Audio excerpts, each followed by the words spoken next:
प्रिय छात्रों, आज एक बार फिर आपका महाविद्यालय के YouTube चैनल में स्वागत, अभिनंदन। छात्रों, हम भारत के अपवाद तंत्र का अध्ययन पिछली 2 क्लासों में करते आए हैं। इसके अंतर्गत हमने भारत के अपवाद तंत्र का सामान्य परिचय और हिमालय की नदियों का तंत्र शुरू कर दिया था। इसके अंतर्गत सिंधु और गंगा नदी के अपवाद तंत्र की हमने बात की थी। मैं आपको पुनः एक बार इस मैप की सहायता से रिमाइंड करवा देता हूँ। आप ये मैप में देखिए, इधर कॉर्नर में ये सबसे पहले सिंधु नदी का तंत्र, जिसमें हमने बात की थी कि सिंधु और उसकी पंच नद अर्थात 5 सहायक नदियाँ, जिसमें झेलम, चेनाब, रावी, सतलज और व्यास, ये सभी आपस में एक दूसरे से भिन्न भिन्न स्थानों पर मिलकर सिंधु नदी से मिल जाती है। दूसरा जो क्रम था वो था गंगा नदी का क्रम। ये भी हिमालय का अपवाद तंत्र है। इसमें आप इन सभी नदियों को देख रहे हैं जो उत्तर भारत में पर्वतीय क्षेत्रों से निकलकर गंगा में मिल रही है। आप यहाँ देखेंगे यमुना, गंगा, शारदा, गोमती, घाघरा, गंडक, कोसी, ये सभी पर्वतीय क्षेत्रों से निकल करके गंगा में मिलती हैं। कुछ नदियाँ ऐसी हैं जो पठारी क्षेत्रों से निकलकर गंगा में मिल जाती हैं, जैसे चंबल यमुना में मिल रही है और यमुना गंगा में मिलती है। सिंध, बेतवा, केन, सोन, ये सभी पठारी क्षेत्र की नदियाँ हैं जो गंगा नदी में मिलती हैं। और तीसरी जो महत्वपूर्ण हमारा तंत्र है हिमालय में, वो है ब्रह्मपुत्र नदी तंत्र। इस ब्रह्मपुत्र नदी तंत्र में हमने सबसे पहले शुरुआत की थी, तब बताया था कि ये ऐसी नदी है जो तिब्बत से निकलती है, मानसरोवर झील के निकट से निकलती है और सिंधु और सतलज के विपरीत दिशा में इसका प्रवाह होता है, अर्थात ये पूर्व दिशा की ओर प्रवाहित होती है। जब ये पूर्व दिशा की ओर प्रवाहित होती है तो नामचा बरवा पर्वत के निकट दक्षिण में मुड़ जाती है, अरुणाचल प्रदेश में प्रवेश करती है, दिहांग के नाम से जानी जाती है। वहाँ से फिर आसाम घाटी में प्रवेश करती है, जहाँ इसे ब्रह्मपुत्र कहा जाता है, और ब्रह्मपुत्र नदी फिर बांग्लादेश में प्रवेश करती है, जहाँ इसे जमुना के नाम से जाना जाता है। गंगा नदी भी पूर्व की ओर बहते हुए बांग्लादेश में जब प्रवेश करती है तो उसका नाम पद्मा नदी हो जाता है। तो पद्मा और जमुना दोनों का सम्मिलित जल आगे मिलकर बहता है और बंगाल की खाड़ी में मिलने से पूर्व इसमें मणिपुर की पहाड़ियों से एक बराक नदी निकलती है, उसकी सहायक सुरमा नदी का जल मिल जाता है। तो सुरमा के जल के मिलने के बाद ये मेघना के नाम से बंगाल की खाड़ी में गिर जाती है। तो ये हमारी महत्वपूर्ण ब्रह्मपुत्र नदी थी। इसमें कुछ और पॉइंट्स जो रह गए हों हम देख लेते हैं। हिमालय की नदियों में ये ब्रह्मपुत्र मैंने आपको उस मैप में भी दर्शा दिया है। यहाँ भी आप देख सकते हैं तिब्बत में क्या कहलाती है, सांगपो, भारत में अरुणाचल में प्रवेश करती है, दिहांग, आसाम घाटी में ब्रह्मपुत्र, बांग्लादेश में जमुना और अंत में मेघना के रूप में बंगाल की खाड़ी में गिर जाती है। कुछ और इम्पोर्टेंट बातें आप इसके लिए ध्यान में रख सकते हैं कि मानसरोवर झील के निकट एक हिमानी है चोमो युंगदुंग, वहाँ से इसका उद्गम होता है, पूर्व की ओर बहती है, और इसी के निकट सिंधु और सतलज के भी उद्गम स्थल हैं, लेकिन वे दोनों पश्चिम की ओर प्रवाहित होती हैं। तिब्बत में क्या कहलाती है मैंने आपको बता दिया, नामचा बरवा के निकट दक्षिण में मुड़ जाती है, अरुणाचल में प्रवेश करती है जहाँ दिहांग कहलाती है, असम घाटी में सादिया नामक स्थान के निकट ब्रह्मपुत्र के नाम से जानी जाती है। इस नदी में सांगपो, अरुणाचल प्रदेश में दिहांग, आसाम में ब्रह्मपुत्र, बांग्लादेश में जमुना, ये सारे नाम मैंने आपको पहले भी बता दिए, आपको ध्यान में रखने हैं। इसका अपवाह किस तरह का है, पूर्ववर्ती अपवाह। गंगा के साथ मिलकर यह विश्व का सबसे बड़ा डेल्टा, जिसे हम सुंदरवन का डेल्टा कहते हैं, ब्रह्मपुत्र नदी बनाती है। नेशनल हाईवे नंबर 2 जो सादिया से धुबरी तक जाता है इसी नदी पर है, इसी नदी के सहारे। विश्व का सबसे बड़ा नदी द्वीप मोजूला इसी द्वीप पर स्थित है, जो नदी द्वीप है। मानस, सुबनसिरी, संकोश, तीस्ता, ये ब्रह्मपुत्र की सहायक नदियां हैं जो इसके दाहिनी ओर मिलती हैं। दिबांग, लोहित, धनसिरी, मेघना और बराक बाएं तट पर मिलने वाली इसकी सहायक नदियाँ। उत्तर में एक और नदी है जो तीस्ता नदी के नाम से जानी जाती है, वो ब्रह्मपुत्र से मिलती है। बराक नदी मैंने आपको बता ही दिया था, मणिपुर की पहाड़ियों से निकलती है। इसकी एक शाखा सुरमा के नाम से बांग्लादेश में बहती है। तो यहाँ तक जो हमने बात की थी वो सिंधु, गंगा और ब्रह्मपुत्र नदी तंत्र जो आपका हिमालय के अंतर्गत आता है उसके बारे में हमने पढ़ा है। अगला पॉइंट हमें देखना है भारत के अपवाह तंत्र के अंतर्गत प्रायद्वीपीय भारत का अपवाह तंत्र, जिसे हम प्रायद्वीपीय नदियाँ कहते हैं। आपके हम मैप से भी इसको समझने का प्रयास करेंगे। मैं आपको कुछ बातें इसकी समझा देता हूँ। प्रायद्वीपीय भारत की नदियाँ हम पहली क्लास में यह भी पढ़ चुके हैं कि हिमालय और प्रायद्वीपीय नदियों में क्या अंतर है।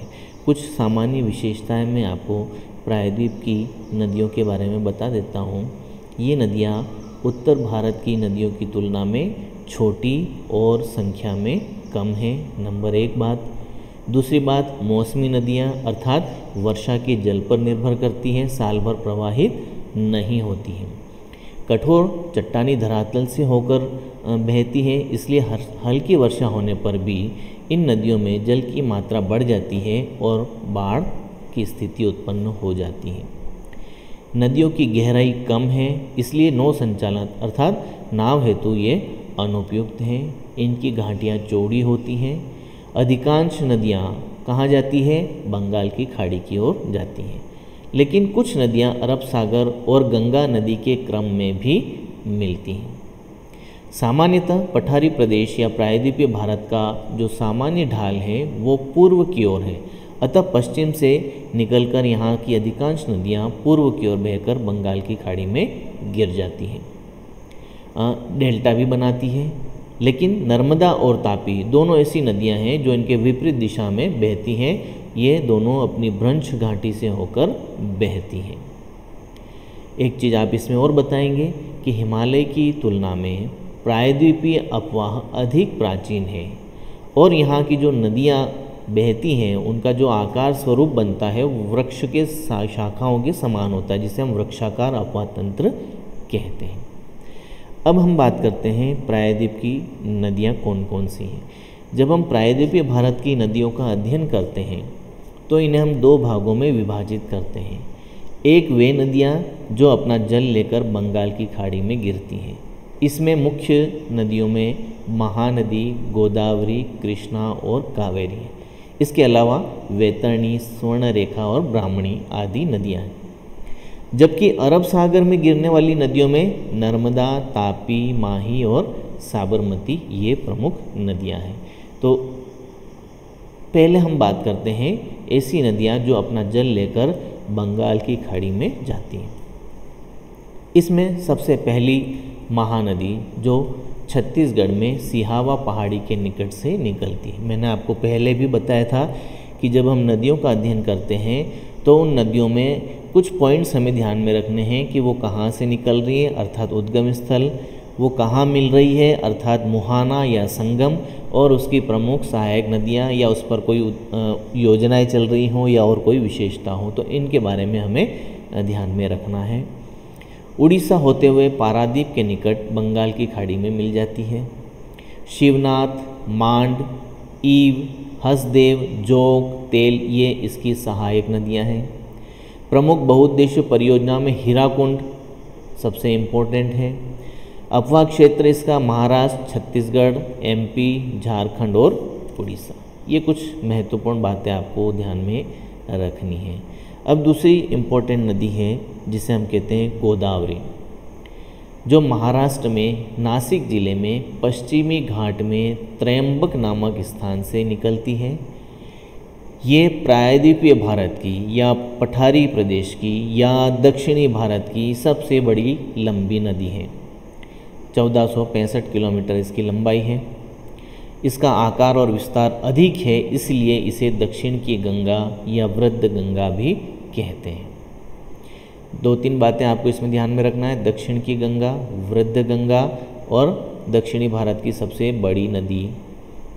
अपवाह क्षेत्र इसका महाराष्ट्र, छत्तीसगढ़, कर्नाटक, उड़ीसा, तेलंगाना और आंध्र प्रदेश में है। पूर्णा, मनपा, पेनगंगा, वेनगंगा, वर्धा, प्राणहिता और इंद्रावती इसकी सहायक नदियां हैं। अगली नदी है हमारी कृष्णा नदी, जो महाराष्ट्र के पश्चिमी घाट में महाबलेश्वर के निकट से निकलती है। प्रायद्वीपीय भारत की 1400 किलोमीटर लंबी दूसरी बड़ी नदी है। पहली बड़ी नदी थी गोदावरी, और गोदावरी के बाद दूसरी बड़ी या लंबी नदी है कृष्णा नदी। तुंगभद्रा, कोयना, घाट प्रभा, मालप्रभा, मौसी, भीमा, ये सभी इसकी सहायक नदियां हैं। आंध्र प्रदेश में गोदावरी के साथ मिलकर कृष्णा नदी डेल्टा का निर्माण करती है और अंत में बंगाल की खाड़ी में मिल जाती है। इन सभी नदियों को मैं एक बार आपको मानचित्र की सहायता से भी बता दूंगा। पहले इनकी इम्पोर्टेंट बातें हम देख लेते हैं, उसके बाद मानचित्र भी देखेंगे। कावेरी नदी, जिसका उद्गम कर्नाटक के कुर्ग जिले में ब्रह्मगिरी की पहाड़ियों से होता है। इसकी सहायक नदियों में जो दाहिनी ओर से मिलती हैं उनमें लक्ष्मण तीर्थ, कामिनी, अमरावती, भवानी, सुवर्णावती और बाईं ओर से मिलने वाली में हेमवती, सिमसा, कावती आदि हैं। ये नदी शिवा समुद्रम नामक जलप्रपात बनाती है। इसको पवित्र नदी भी माना गया है, इसीलिए इसका धार्मिक महत्व है। आर्थिक दृष्टि से भी कावेरी नदी का महत्व है, इसीलिए महत्व है क्योंकि इसमें वर्ष भर जल भरा रहता है। अन्य नदियों तो मौसमी है, तो फिर इसमें जल क्यों भरा रहता है? इसका एक वजह ये है कि इसे दक्षिण पश्चिमी मानसून और उत्तर पूर्वी मानसून दोनों ही मानसूनी पवनों से वर्षा की प्राप्ति होती है, इसलिए इसमें साल भर जल का प्रवाह बना रहता है। और यही वजह है कि यहाँ सिंचाई और जल विद्युत की दृष्टि से इसका महत्व है, इसका उपयोग होता है। तो ये 4 महत्वपूर्ण नदियाँ थी, महानदी, गोदावरी, कृष्णा और कावेरी। इसके अलावा कुछ छोटी नदियां हैं, जैसे ब्राह्मणी नदी, जो उड़ीसा में राउरकेला के निकट से निकलती है। और इसका उद्गम कैसे होता है? 2 छोटी नदियां, दक्षिणी कोयल नदी और शंख नदी, जब ये दोनों आपस में मिलती हैं तो ये ब्राह्मणी के नाम से प्रवाहित होती है और अंत में बंगाल की खाड़ी में मिल जाती है। वैतरणी नदी, ये भी उड़ीसा में क्योंझर की पहाड़ियों से निकलती है और बंगाल की खाड़ी में अपना जल ले जाती है। स्वर्णरेखा नदी, ये भी छोटा नागपुर के पठारी क्षेत्रों से निकलती है और इसी नदी के तट पर जमशेदपुर स्थित है। खरकाई इसकी एक सहायक नदी है और अंत में बंगाल की खाड़ी में मिल जाती है। अभी तक हमने जितनी भी नदियों की बात की है वे सभी ऐसी नदियां थी जो अपना जल कहाँ ले जाती हैं? बंगाल की खाड़ी में। इसके अलावा कुछ ऐसी नदियां जो पठारी भागों से निकलकर पूर्व की ओर बहती हैं, जिसमें वेगाई, पेन्नास, पोनियार आदि प्रमुख हैं।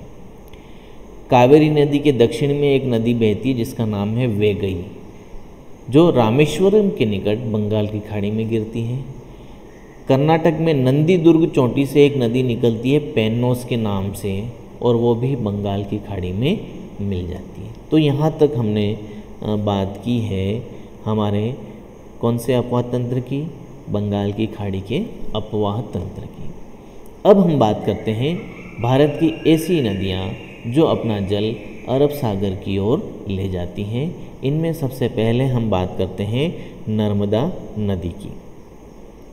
नर्मदा नदी का उद्गम स्थल मध्य प्रदेश में अमरकंटक की पहाड़ियों में है। यहाँ से जब ये नदी निकलती है तो कुल 1312 किलोमीटर बहकर अरब सागर में गिर जाती है। और अरब सागर में कहाँ गिरती है? खंबात की खाड़ी में। और अरब सागर में गिरने वाली ये प्रायद्वीप की सबसे बड़ी नदी मानी जाती है। बंगाल की खाड़ी में नहीं या दक्षिण भारत की नहीं, केवल अरब सागर की हम बात कर रहे हैं।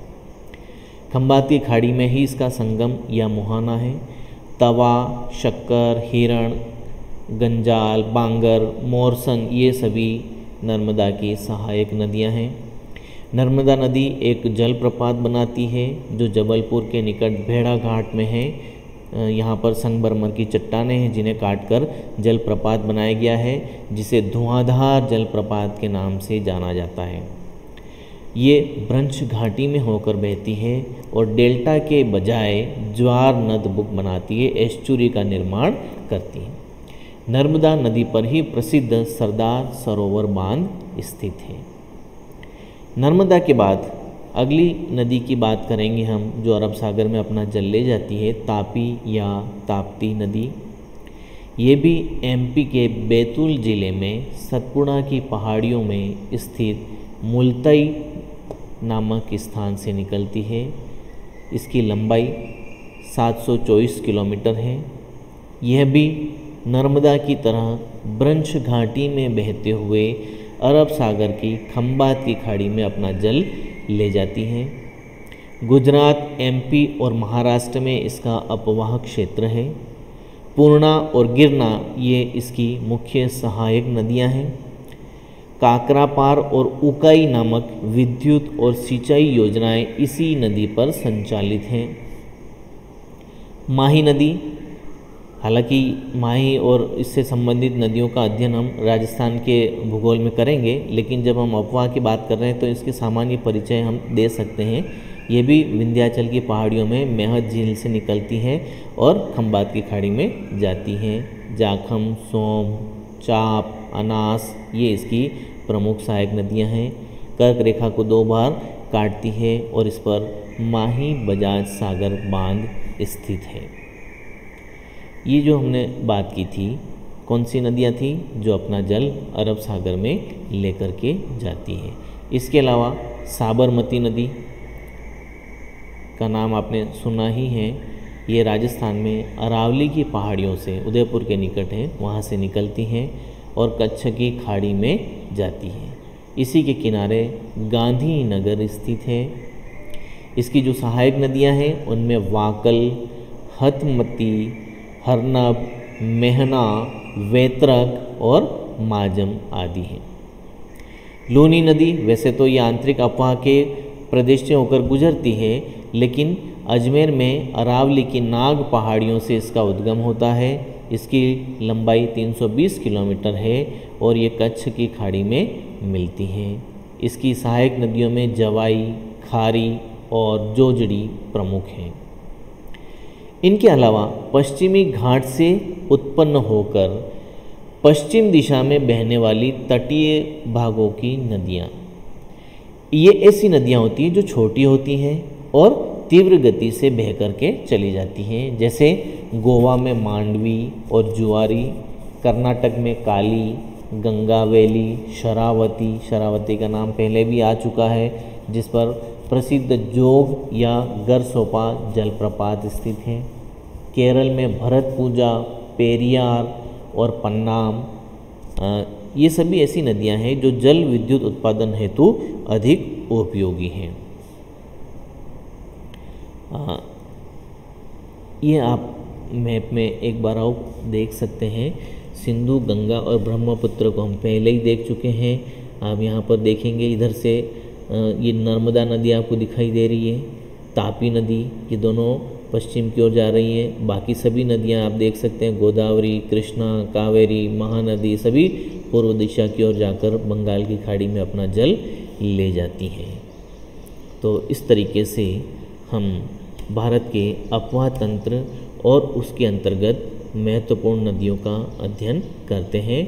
आपको एक चीज़ अच्छे से समझनी है कि जो भी आपको विषय सामग्री दी जा रही है उसके साथ साथ आपको मानचित्र की सहायता से अध्ययन करना है। इसीलिए मैंने अलग अलग तरह से आपको मानचित्र उपलब्ध करवाए हैं और इन्हें आप जो भी आपको समझ में आए उसका उपयोग करना है। देखिए आप, ये सिंधु, गंगा, इधर ब्रह्मपुत्र, इधर आप प्रायद्वीपीय प्रदेश की नदियों में देख सकते हैं नर्मदा, तापी, ये आप देखेंगे गोदावरी नदी जिसमें पैन गंगा, वैन गंगा, ये तेल, इधर गंगा की सहायक दामोदर नदी आप देख सकते हैं। दक्षिण में फिर आप देखेंगे ये कृष्णा नदी, तुंगभद्रा दिखाई गई, कावेरी नदी, इस सभी का प्रवाह भी दिखाया गया है, उद्गम भी दिखाया गया है। तो इस तरह से आपको मानचित्र की सहायता से इनका अध्ययन करने का प्रयास करना है, समझने का प्रयास करना है। तो आज हमारा अपवाह तंत्र का टॉपिक समाप्त होता है। अगली क्लास में हम नया टॉपिक लेकर आपके सामने फिर उपस्थित होंगे। तब तक के लिए धन्यवाद।